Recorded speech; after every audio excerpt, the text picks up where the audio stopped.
Hello and welcome to the latest edition of Lunchtime Learning. I'm delighted this morning to be joined by Alex Howard-Jones, who is the Market Centre Director at Keller Williams Oxygen. Good morning. How are you, Alex?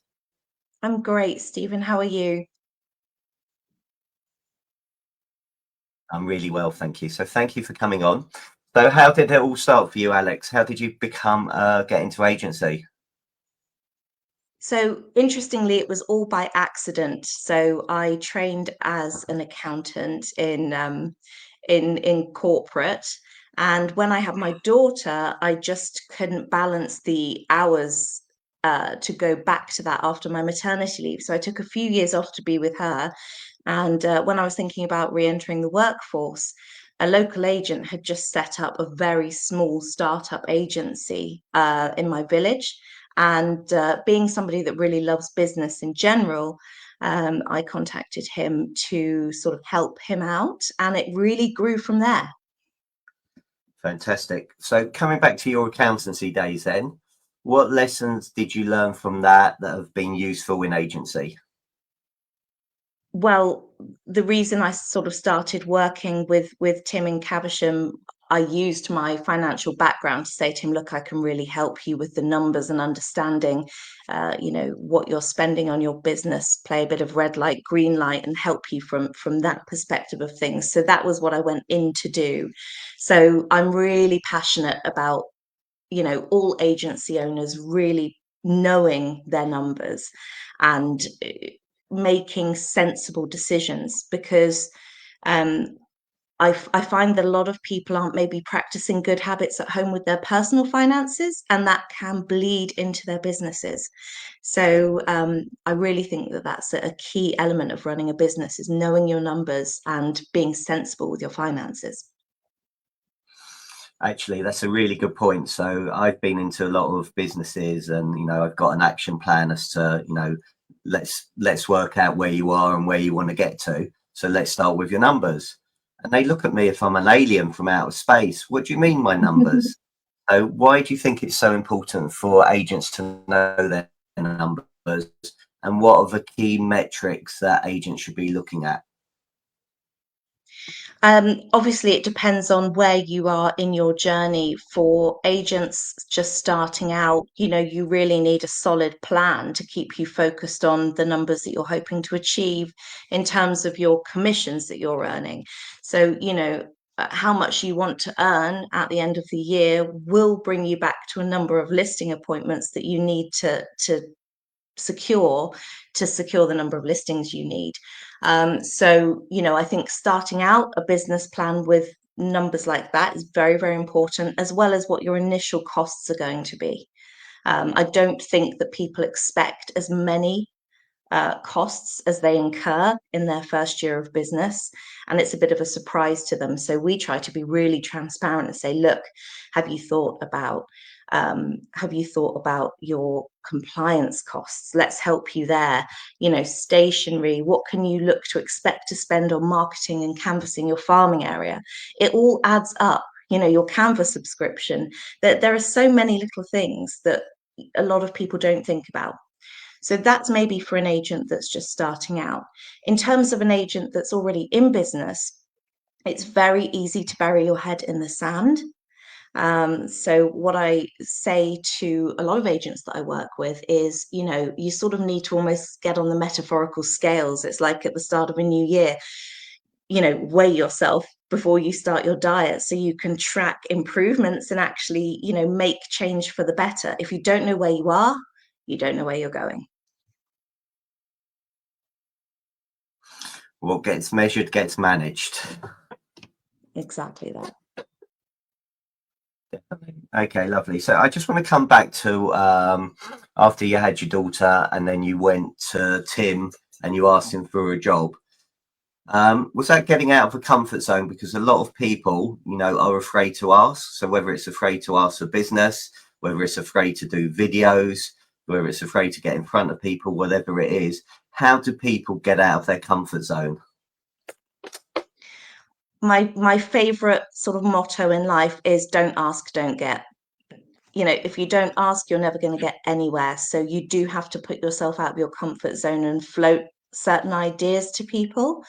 I am not going to proclaim to be the master of pushing myself out of my comfort zone in every arena. One of my goals this year is going to be a bit more visible on camera and try and convey more personality to people, because I really don't think that I do that well enough right now. But with everything, it's just a little step forward each time, and eventually you will get there. So it's really important to keep living in your sort of outside of your comfort zone and pushing yourself. The amazing thing is that, you know, people aren't actually looking at you. People aren't actually judging you. They're way too busy thinking about themselves. And when you sort of come to realize that, it's a bit easier to be a bit more vulnerable. I couldn't agree more. So after Tim, what lessons did you learn whilst you were working with Tim, and then what happened? Obviously, that was a startup of a brand new agency on the high street, and we were very much in competition with some very big players in Caversham. So that was a real journey, and it was stressful at times because it was just he and I, the two of us, against what I class as the big boys.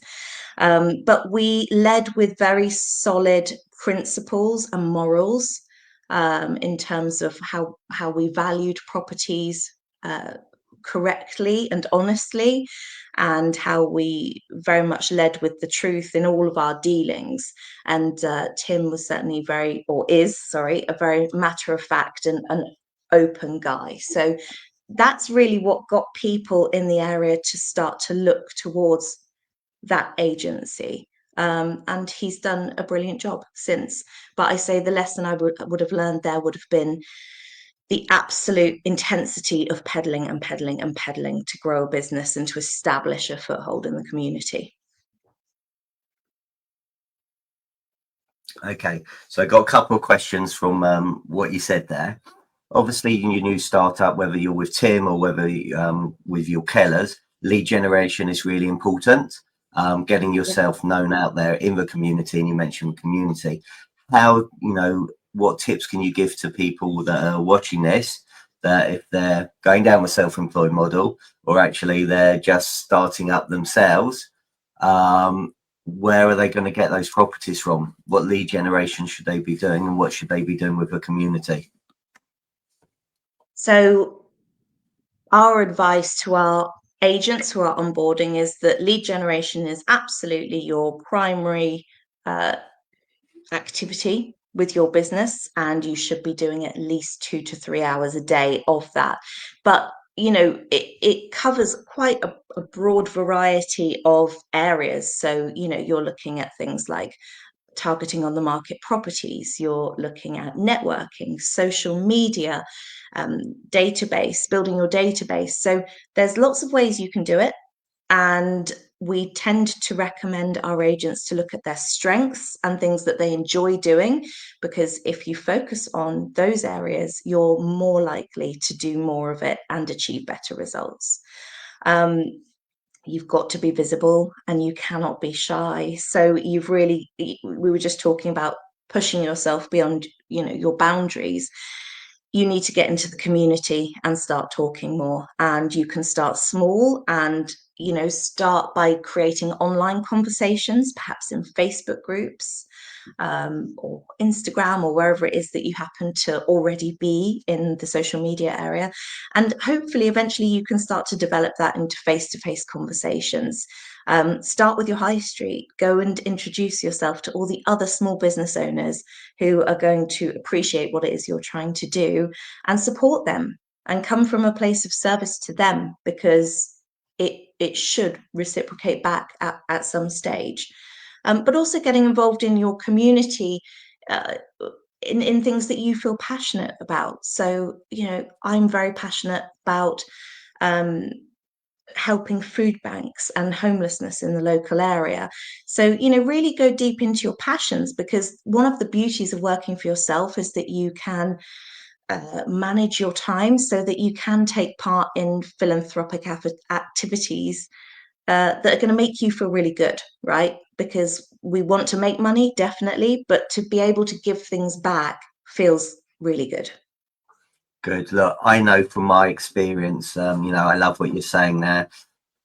The stuff that I do with Marcus for mindfulness and delivering all the stationery into schools, it's incredible that schools, so anybody that's watching this, schools in your area have got such depleted resources for stationery. It's scary. Teachers are going out and having to buy their own stationery. Paper is rationed. Kids are turning up to school not being fed. So if you're watching this, please speak to local schools because they need your support and help. And just for anybody else watching this and doesn't know this, if you are doing loads of charitable work, go to Agents Giving and they will organise a grant to help you with any event that you're doing as well. So, and they've made a massive, massive difference and been incredibly helpful to that. So some brilliant tips there. Can I come back again to something that you said? You talked about lead generation for 2 or 3 hours, and I agree. And I'm just going to play devil's advocate here with you because I know what some agents are like. And actually, I'm writing a book, and it's called "The Excuses of Estate Agents: Why They Can't Do Anything." And I think I'm up to page 800. So one of the excuses will be, I don't have time to do 2 or 3 hours lead generation every day. So what tips would you have for people who say they don't have time? I actually think it's choice management rather than time management, but totally choice management. I mean, being harsh, if an agent tells me I don't have time to give 2 to 3 hours a day to lead generation, I would say you can probably forget your business really growing. So, that's the cold facts of it. If you don't lead generate, how are you expecting people to know who you are and what you do, and get to know you and understand who you are? Time blocking is a huge thing that we use at Keller Williams. We will help our agents to time block their calendars around their lives. So, we do take family first and make sure that the agents have, blocked out the school runs or specific family time for their health, those sort of bits and pieces. But there has to be 2 to 3 hours each day to do this. Otherwise, I'm not going to let you walk down a road where your business is going to fail. It's just not something that I want to mislead you on, that you could be fully successful without doing it. Okay, 100%. I couldn't agree more with time blocking. What gets scheduled gets done. And it's really, really important. And for me, lead generation, for whatever business you're in, is non-negotiable. And it should be scheduled in your diary and you're doing it. But more importantly, and I think summed up something that I missed out on in my life, and this is a really big lesson.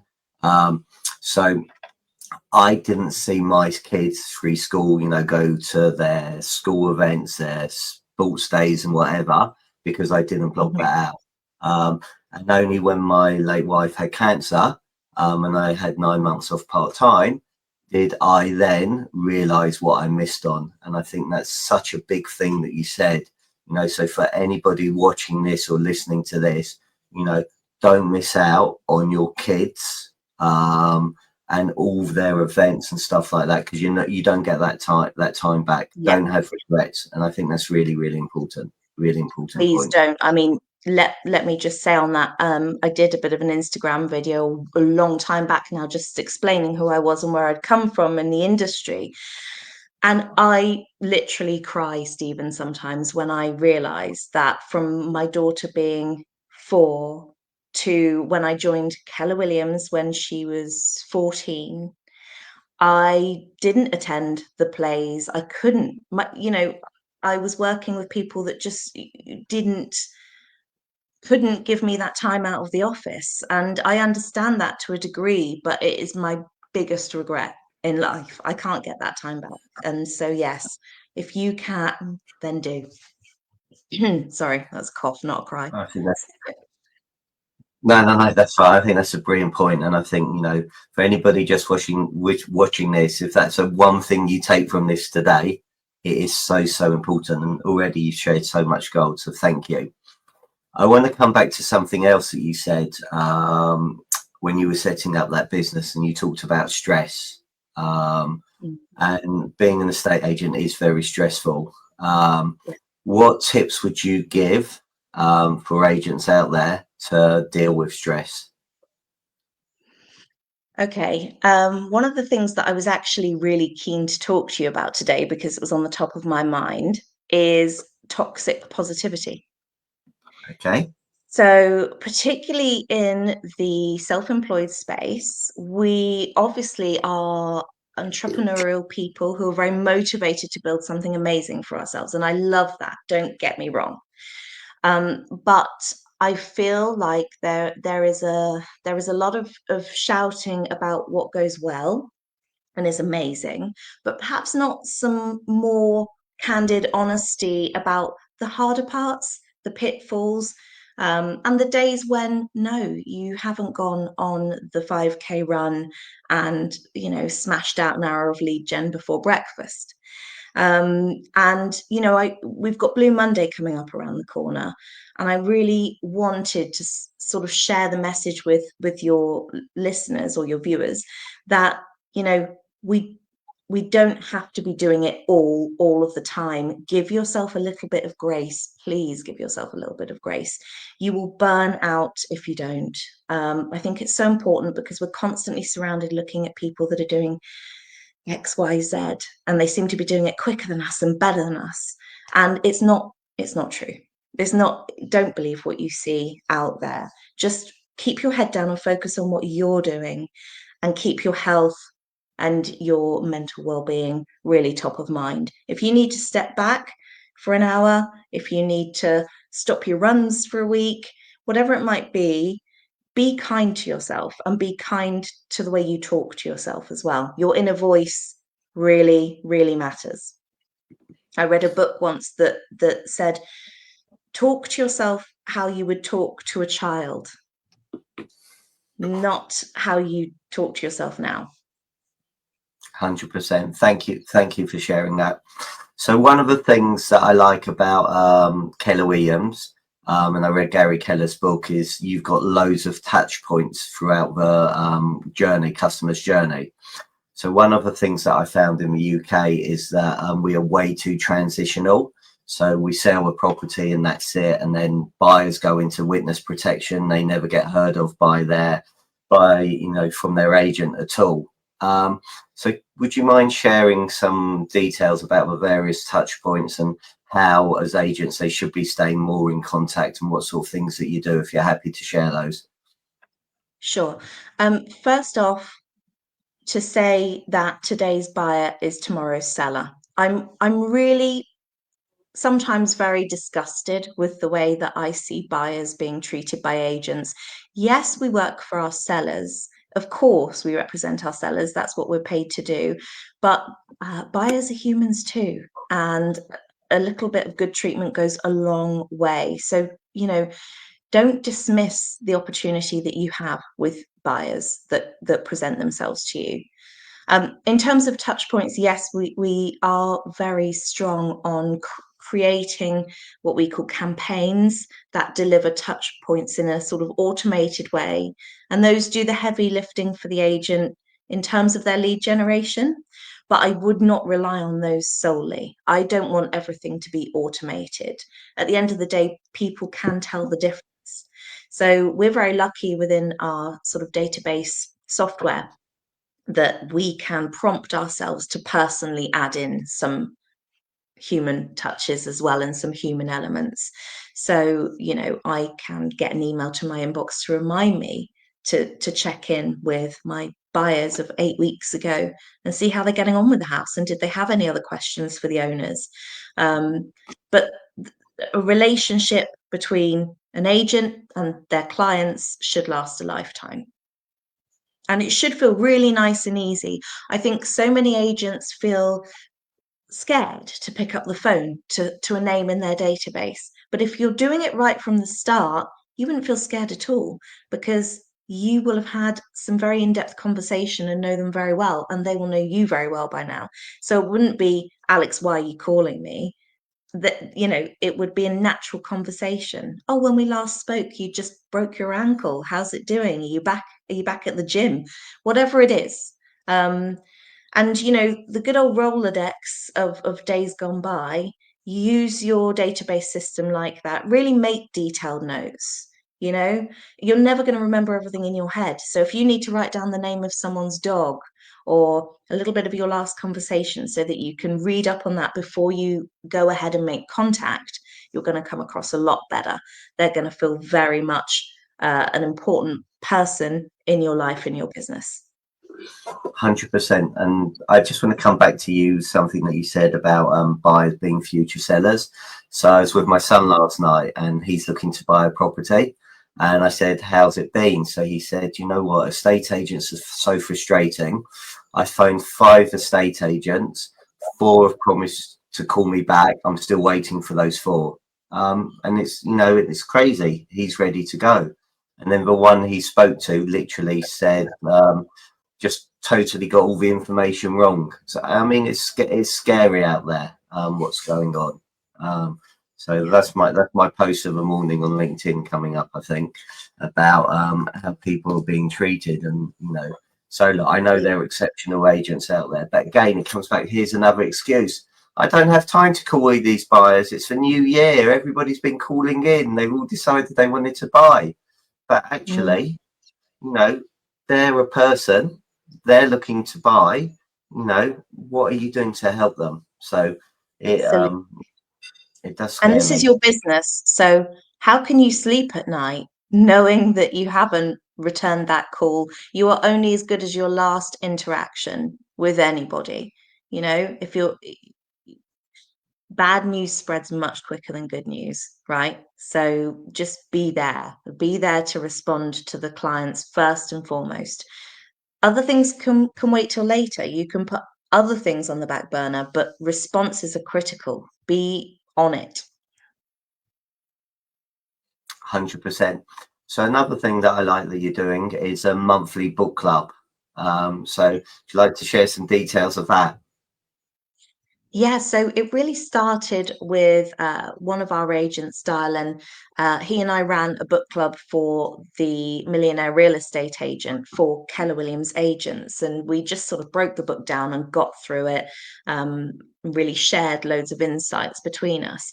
Dylan and I both love reading. We read all the time. I think it's really key to expanding your horizons. And he suggested that we started a book club this year where we just delve into one book per month, not real estate related, more personal development, business development, mindset, health, whatever that might be, and just get a group of like-minded people together.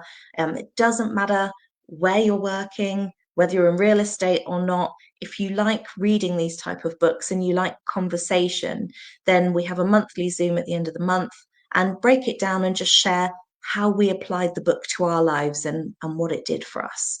And it's, you know, it's a very interactive session. If you're shy, you can have your camera off and just listen. But if you want to give some gold back to people, that's what we'd love to hear as well. Okay, so how do people get a hold of you to get involved in that? So I've got a post up on LinkedIn about it. So Alex Howard Jones on LinkedIn. We're on Instagram at Alex HJ Real Estate. Drop me an email, a DM, whatever that is. We'll add you into the WhatsApp group.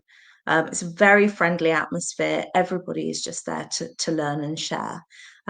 So find me via one of those routes and I will find you and make sure you're included.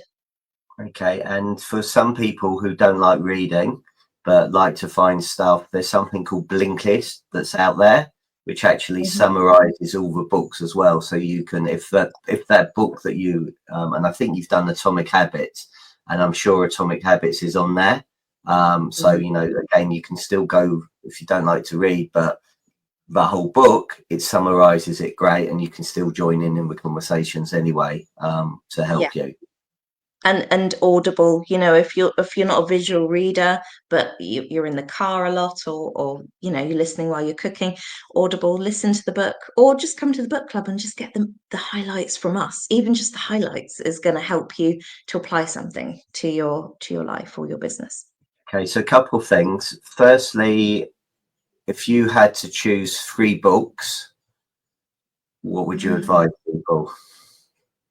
Oh, okay. My favorite book in the world is called The Mountain Is You by Brianna Wiest, Wiest. And that is a book about self-sabotage. And it's quite eye-opening. You know, you may think, oh, I don't self-sabotage, never, not me. It's really eye-opening. You think, oh gosh, I really do. That's a brilliant book. I really do love Atomic Habits. I have used it to make and break several habits. I love habit stacking.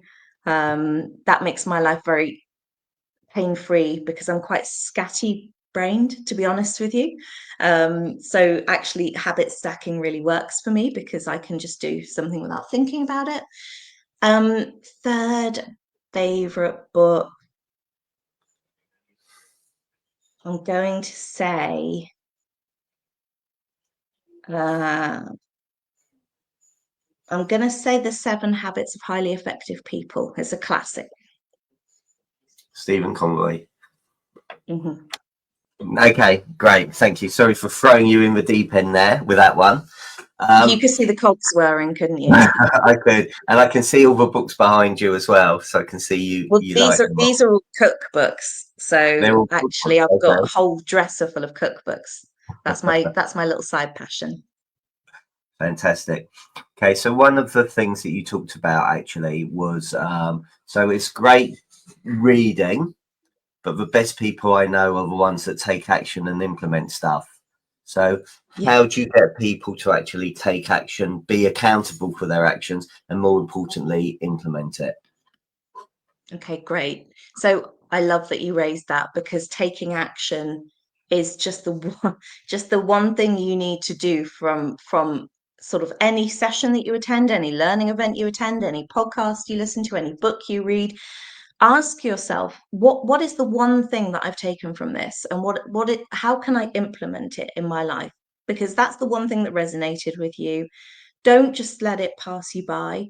Just make a plan to implement it and then move on. It will be sort of pulled into your routine.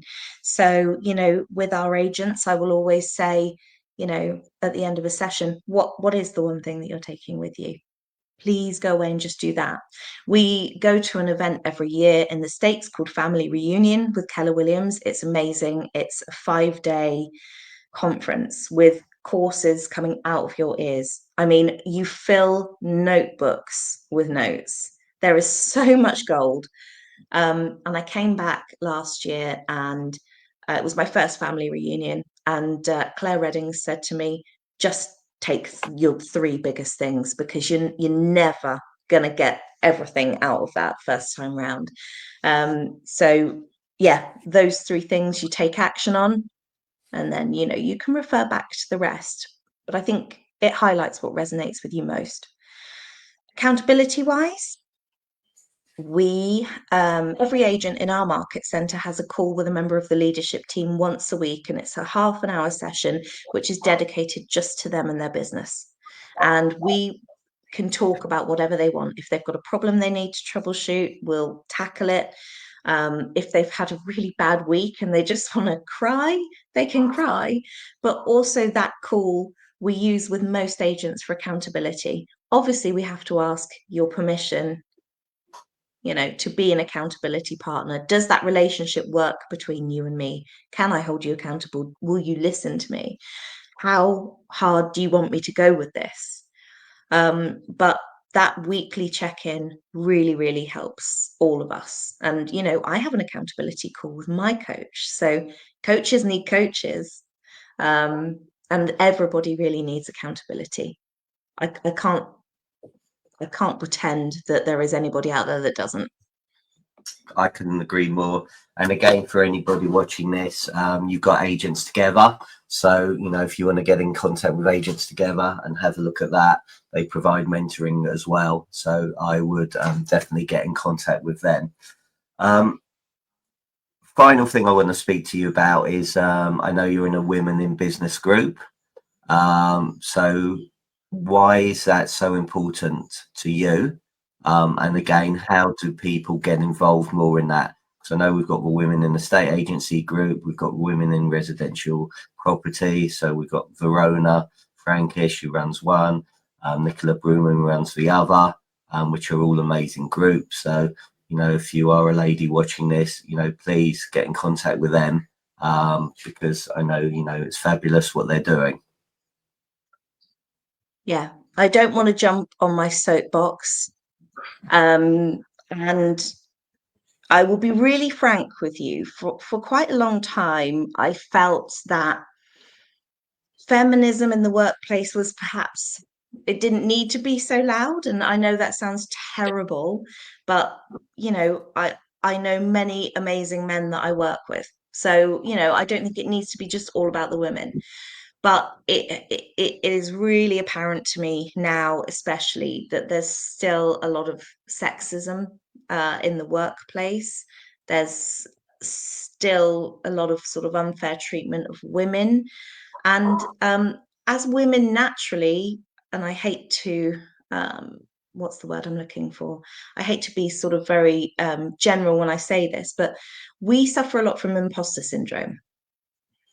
I really think that we need perhaps a little bit more bolstering in that area anyway.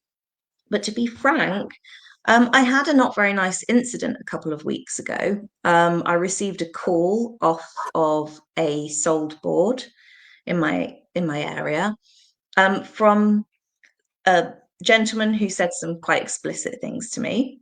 And I was furious. I'm like, how is this the case that this is still something that we need to be worried about? Um, and I obviously sort of flagged it with the police, not because I felt that the police could do anything about it. I actually flagged it with them because if that journey continued and I ended up in a position where I had been hurt in some way, that there would be record of it from when the incident started. So I feel pretty angry right now that we're in 2024. I have a daughter, I have nieces, I have friends, and they seem to be still in danger. And so, you know, particularly when it comes to our industry and agency, I think we need to shine a light a little bit stronger on safe practices while solo working, and how, you know, how we overcome sort of tricky situations working on our own. But in general, I think women have so much to add to this industry. We add quite a sensitive and creative side, I think. And we all need to be there to uphold and support each other. And I've got a real interest in supporting younger females in getting into this industry. Brilliant, great. Look, I'm really grateful for your time. I'm conscious of your time as well. So thank you very much. Thank you everybody for watching and listening. If you've got any questions for Alex, please get in contact, especially about the book club. Yep. And thank you for your time. And until the next one, I look forward to seeing you all then. Thank you very much. Bye-bye. Thanks for having me.